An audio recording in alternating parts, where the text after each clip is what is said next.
How to change Telegram password. So let's see in this video. Before moving forward, make sure to like this video and subscribe our channel. So let's begin. So first of all, you have to open up your Telegram app.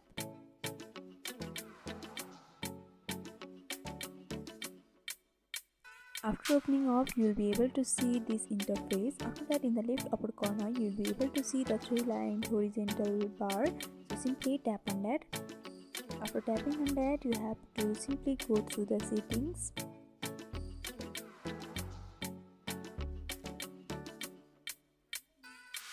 And here you have to scroll down below and tap on privacy and security option. By tapping on that, you'll be able to see the two-step verification option in the first row. So tap on that. After that, you have to enter your PIN over here. And after doing that, you'll be able to see the change password option over here. So simply tap on that, and here you have to enter your new password.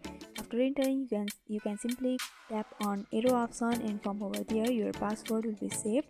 And by following this simple step, you can change your Telegram password. So hope this video was helpful.